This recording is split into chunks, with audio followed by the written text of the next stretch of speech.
this paradigm shift. One, it is an imperative for the retailer. Second, it is an imperative for the consumer as well.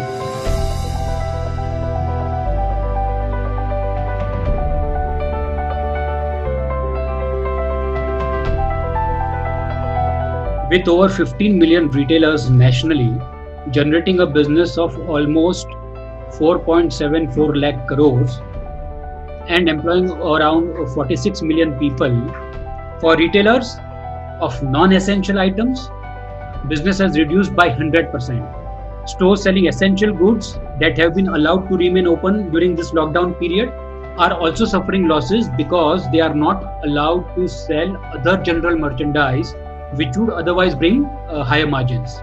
Apparel business could face revenue loss of up to 40%. The modern food retail has degrown by 30 to 40% due to the supply chain problems, shortage of manpower. Non-food retail could see a significant impact over the next 9 months. 95% of the non-food retailers have their shops closed in the lockdown and are looking at practically no revenues till the lockdown is in place. So we are looking at 2.5 months of no revenues at all. Impact on apparels and textiles. From the manufacturing perspective, employment would be impacted owing to a limited demand in both domestic and the international market.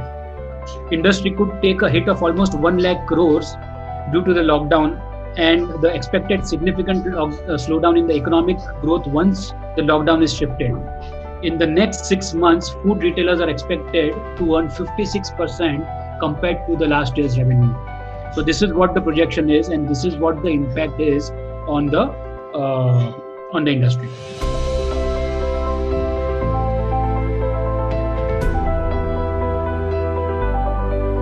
Retail industry employs 46 million people, which sustains the livelihood of 250 million Indians.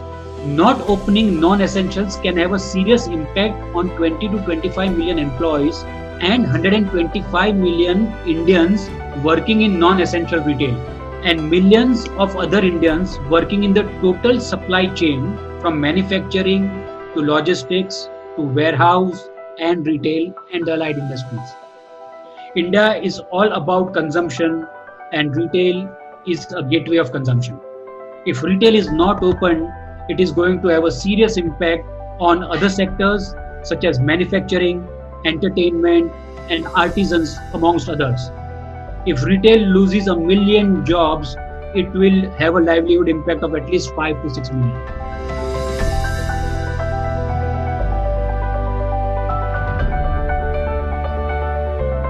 The industry will find it difficult to survive the current crisis due to the high fixed cost and large working capital needs. As most of this is borrowed capital, retailers are already finding themselves in a deep liquidity crisis. So some of the few ask, every industry in the country and across the globe is asking for some revival strategies. Some of them would be, help retain jobs through wage subsidies of up to 50% wages of the blue-collared workers and salaries up to the X percentage of minimum wages, whichever is higher. Provide X percentage of working capital credit lines to pay the salaried and wages on time. Provide working capital loans to extend the 2-3 months of low sales or no sales, interest moratoriums and so on and so forth. So reduce GST across the board for retail to boost consumption, reboot the economy. Revive consumption by opening all forms of retail in a very safe environment. Direct to home delivery, etc. should be allowed to all retailers, including next door kiranas, to create a level playing field. So these are some of the revival strategies that will be, that is the ask, the current requirement of the industry.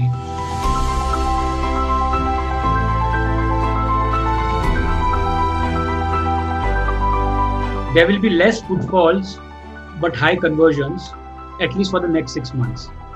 What we feel is, as far as the consumer is concerned, consumer will be apprehensive to step outside and do the kind of shopping that the consumer was confident of doing prior to COVID, and this is a universal phenomenon. So that is one of the biggest consumer change, behavioral change that we are looking. Consumers will avoid crowded stores and would prefer low exposures, contactless shopping. This is the new norm. Hygiene level of stores will be the key differentiation for the customers. Consumers will spend less money but more than usual on the essential products. Shopping trips will be less but more focused. This will lead to be more planned purchase instead of impulse buying, and stocking will be a new habit.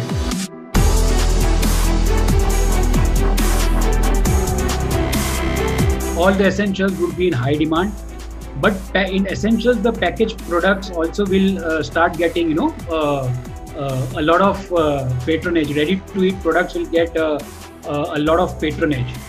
And apart from that, there are quite a few products that the consumers have been yearning to buy as a part of their work from home essentials during this lockdown period.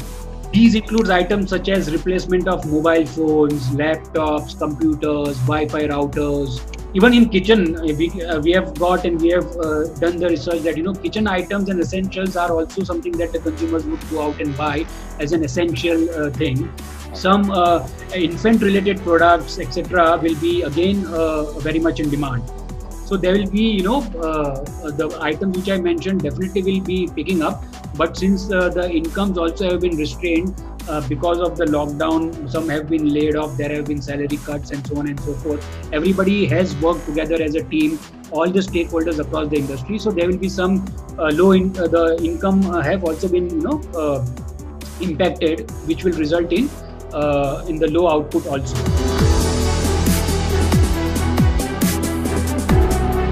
At the time of this crisis, when the whole country was in lockdown, the kiranas and the supermarkets have stood up and fulfilled all the requirements of the Indian consumer.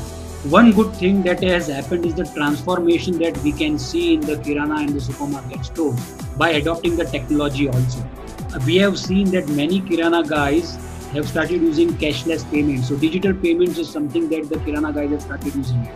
And this is where the consumer shift is happening. This is where the retailer shift is also happening. So I think kirana is becoming a mini e-commerce or a fulfillment center kind of entity. And this is where the transformation is taking place in the Indian kirana segment.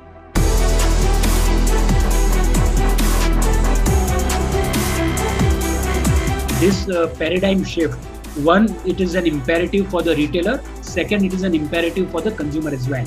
Omni-channel will become the way of life. It is not going to be either digital or physical. So technology is going to be the key player in this.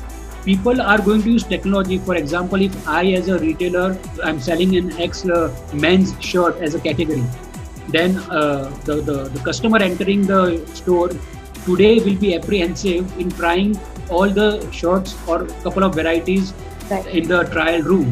Now, if this is a challenge that the customer is reluctant to try the merchandise in the trial room, how am I going to address this challenge?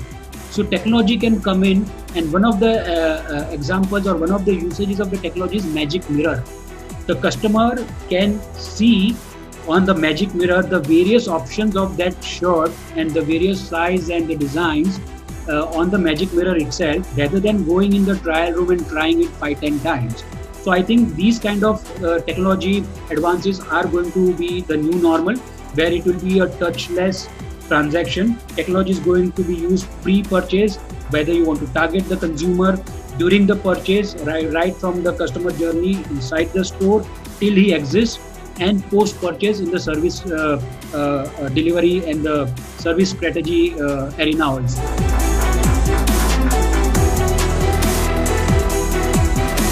So from the skincare and the personal care category, when the business is open, we would see a surge in skincare as people spend more time at home and focus on health and hygiene, and are likely to do so for the next 2 quarters. Since socializing would reduce, the demand for makeup and color cosmetics may decline. Hydration of skin, that is moisturizers, cleansing of skin, that is cleansers, UV protection due to excessive use of screens, blue light, sunscreens with SPF, etc. would be products in demand. The challenge, however, will be in services where salons might take a hit due to concern of hygiene and safety.